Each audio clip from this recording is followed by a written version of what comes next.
Bonjour! Alors, comment vaincre la fatigue chronique? Déjà, la première chose, c'est qu'il faut considérer trois domaines de ta vie. Le premier, donc, c'est le domaine physique. Déjà, inévitablement, si tu veux ne plus être constamment fatigué, il va falloir que tu prennes soin de ton corps. Donc, ça passe par l'hygiène de vie, la nourriture, les boissons, pas d'alcool ni de drogue.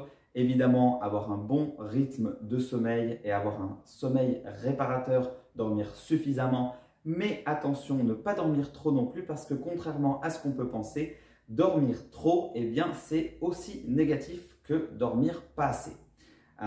Donc, du coup, dormir, oui, dormir bien, mais ni trop ni pas assez parce que dormir trop, en fait, implique d'être encore plus fatigué parce que ton corps a besoin d'être en mouvement.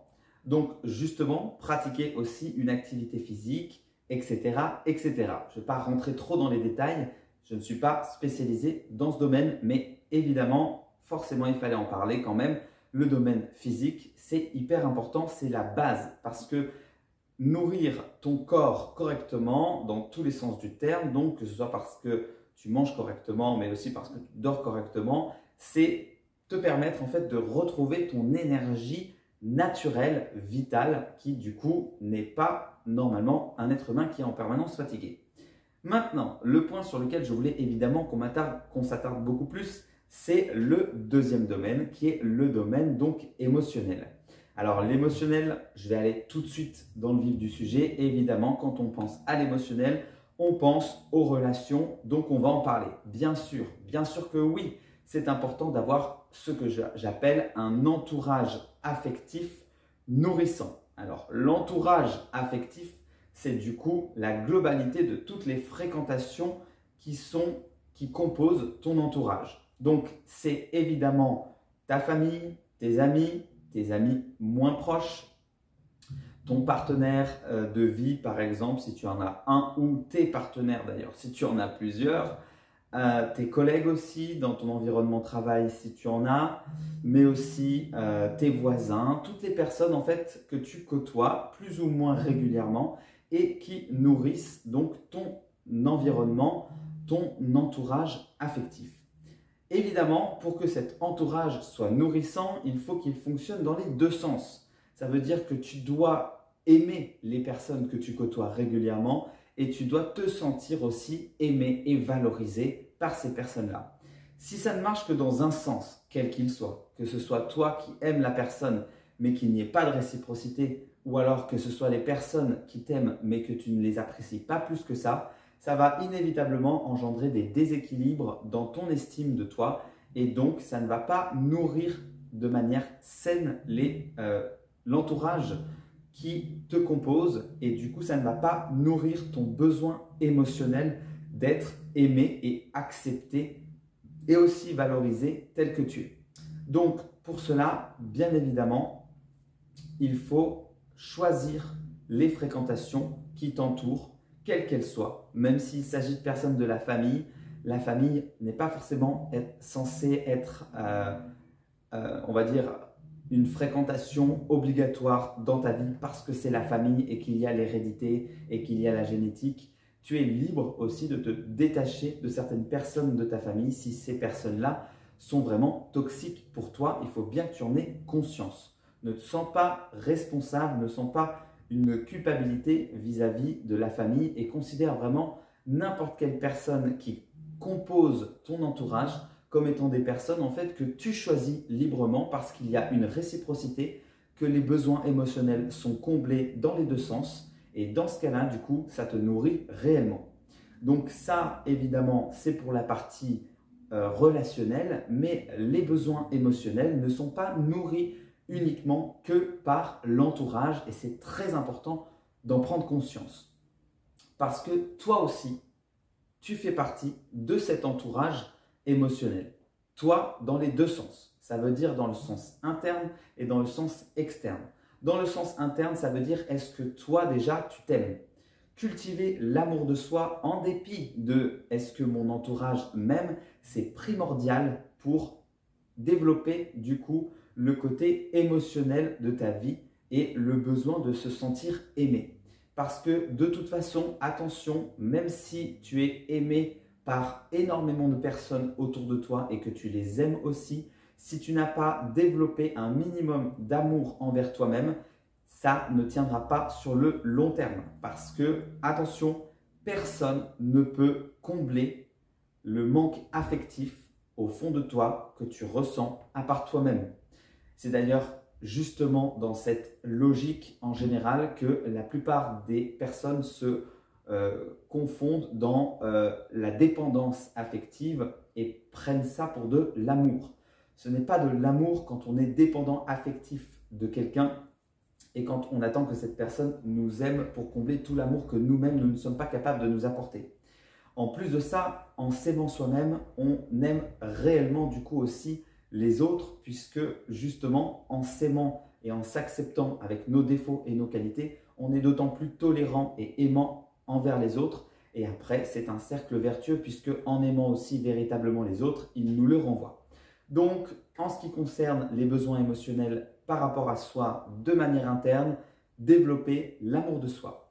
De manière externe, c'est s'épanouir dans un projet, une passion, un but créatif.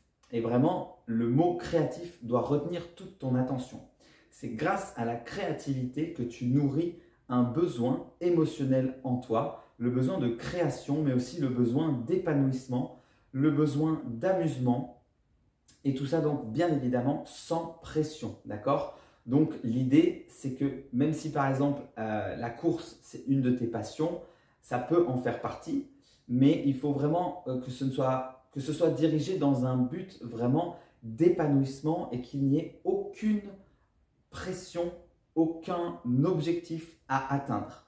Donc ce n'est pas vraiment qu'est-ce que je fais, donc la course c'est pas forcément créatif, mais dans quel but, dans quel objectif, dans quelle arrière-pensée je le fais. Et si je le fais dans l'arrière-pensée de développer une compétence en moi parce que je dois atteindre tel ou tel objectif, parce qu'il faut que je fasse mieux que ce que j'avais fait la dernière fois, etc., on est plus dans une dynamique de construction personnelle que dans une dynamique de besoins émotionnels comblés. Donc, c'est pour ça que j'utilise le mot créatif. Il faut que tu sentes que ça développe ta créativité, ton amour de toi, mais du coup par quelque chose que tu fais de manière physique, donc extérieure. Ça peut être jouer d'un instrument, ça peut être cuisiner, ça peut être ce que tu veux, mais c'est important, contrairement à ce qu'on pense, c'est pas forcément toujours positif de faire des choses avec les autres si on ne prend pas aussi la peine de le faire ou d'en faire au moins un avec soi-même. Donc, du coup, ça, c'est pour les besoins qui nous concernent, nous, personnellement. Et après, il y a aussi les challenges, les défis. Parce que donc, ce qu'on vient de dire, c'était donc justement tout ce qui était vraiment nourrissant positivement sans qu'il y ait aucune pression. Mais après, c'est bien aussi de se mettre un petit peu la pression et de se sortir un petit peu du canapé pour tester ses limites. C'est ce qu'on va appeler de manière générale le fait de sortir de sa zone de confort. Pourquoi c'est important dans le besoin émotionnel? Parce qu'on n'a pas envie de s'ennuyer dans sa vie et qu'à trop rester dans sa zone de confort, qui est certes une zone de sécurité, le problème c'est qu'on finit par s'ennuyer, par ne pas développer d'appétence, de goût pour des nouveautés et du coup en fait après on se replie sur soi et donc ça va toujours dans le sens des besoins émotionnels qui ne sont pas satisfaits. Ici, le besoin d'ouverture, le besoin de changement, le besoin de mouvement. Donc, il faut oser se lancer des petits défis et puis aussi des grands, voilà, il faut le dire. Parce que sinon, du coup, on reste toujours dans une certaine facilité de la vie qui ne nous permet pas d'être pleinement épanoui.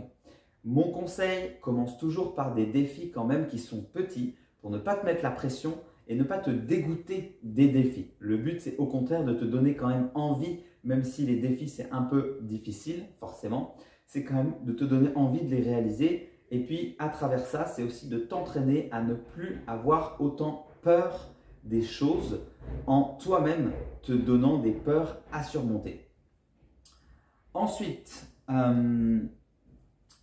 la nourriture intellectuelle aussi. Avant de passer à la troisième partie de cette vidéo, Donc, le fait de te nourrir intellectuellement, donc ça passe par tout ce que tu consommes. Donc, ça veut dire les réseaux sociaux, les sources d'information, les médias, mais aussi les livres, les podcasts audio, tout ça. Tu vois, toute cette nourriture intellectuelle doit être choisie avec beaucoup d'attention parce qu'elle va nourrir la base de tes pensées, la base des croyances que tu as sur le monde, la base de la vision que tu as de toi, mais aussi des autres. Et donc, elle rentre aussi dans la catégorie besoin émotionnel, besoin de compréhension, besoin de fusion et d'union avec le monde. Et du coup, attention à la qualité des informations que tu reçois. Et c'est à toi donc de les choisir pour justement nourrir ici aussi donc ton côté intellectuel et ton goût, encore une fois, pour la connaissance et l'apprentissage de nouvelles choses. Donc tout ça, c'est pour la partie sur le domaine émotionnel. Et puis ensuite, il y a le domaine donc environnemental. Parce que le domaine émotionnel te permet de nourrir des activités et des fréquentations qui vont donc non seulement te prendre de l'énergie, mais, et c'est là que c'est intéressant, aussi te recharger en énergie. C'est pour ça que tu dois choisir qui tu fréquentes, ce que tu fais, avec qui tu le fais et ce que tu regardes, ce que tu lis. Parce que tout ça, en fait, ça va contribuer en fait à te recharger en énergie. Et donc, c'est évidemment là où je voulais en venir, t'aider à lutter contre la fatigue chronique et la fatigue de manière générale. Maintenant, donc, le dernier point, je le disais, c'est le domaine environnemental. L'environnement est extrêmement important, surtout pour l'inconscient, parce que l'environnement te permet de te sentir profondément en sécurité, et c'est en te sentant en sécurité que du coup, tu peux réellement te détendre, relâcher toutes les pressions les plus profondes que tu as ressenties dans ta journée, et donc recharger pleinement tes batteries. Tu vois, imagine que tu n'es pas dans un environnement qui est sain et sécurisant pour toi. Tu vas toujours être dans un état de stress minimum qui fait que du coup, tu es quand même en permanence en train de puiser dans ton énergie. Donc, inévitablement, c'est beaucoup plus difficile de te recharger en énergie et de toute façon, tu as un niveau de fatigue permanent. Donc, justement, pour ne pas avoir ce niveau de fatigue permanent, il faut être capable de relâcher à 100% tout ce qui se passe dans ta tête, dans ta vie. Et pour ça, il faut que tu aies un lieu sécurisant où le faire. Donc, en général, c'est le lieu d'habitation.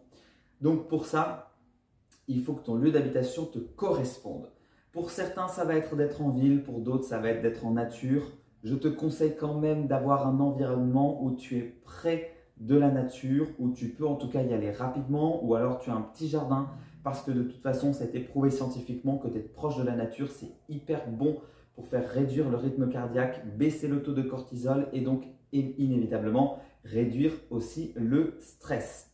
Mais ce n'est pas tout, parce que c'est aussi donc à l'intérieur de ton environnement, comment tu te sens? Est-ce que les choses sont bien agencées? Si tu as de l'espace pour respirer ou si à l'inverse tu as tellement de meubles que tu n'arrives même pas à marcher pour aller à ta salle de bain, tous ces paramètres plus le quartier. Le quartier, c'est aussi hyper important. Est-ce que tu as accès rapidement au commerce de proximité dont tu as besoin? Je pense notamment à la pharmacie qui est un commerce qu'on a souvent régulièrement besoin d'avoir accès et en plus rapidement. Est-ce que tu as aussi accès au transport facilement ou alors est-ce que tu as un véhicule et que du coup tu as un garage près de chez toi? Tu vois, tous ces paramètres vont faire que non seulement tu te sens bien à l'intérieur de ton espace de vie, mais aussi de ton quartier, de ta ville et ça te permet de te sentir bien inconsciemment, de pouvoir beaucoup plus te détendre et donc recharger tes batteries en profondeur et donc ne pas être en permanence fatigué. Voilà donc pour comment en vaincre enfin finalement et durablement la fatigue chronique. Si tu veux en savoir plus, je t'invite à regarder mes autres vidéos et si cette vidéo t'a plu, eh bien évidemment abonne-toi. Je veux dire, pourquoi rater les autres vidéos? Ça serait quand même dommage. Laisse un petit commentaire et puis si tu veux en savoir plus sur ce que je propose en termes de coaching, toutes les infos sont en barre de description. D'ailleurs, avant que tu t'en ailles, je me présente rapidement. Je m'appelle Mathieu Auriol, je suis coach de vie spécialisé dans la guérison des insomnies et des troubles du sommeil grâce à la gestion des émotions, qui est une manière donc 100% naturelle. Je t'explique justement comment vaincre enfin tes insomnies et donc aussi en finir avec la fatigue grâce à ces 3 étapes qui te permettent d'apprendre à gérer tes émotions dans une toute petite vidéo comme ça que je te propose gratuitement en plus, qui s'appelle donc un webinar. Et tout ça, c'est en info en barre de description. Donc je t'invite à checker tout ça et à me dire ce que tu en penses pour du coup apprendre à gérer tes émotions. Voilà, on se retrouve la semaine prochaine. Je te souhaite une excellente journée. Allez, ciao!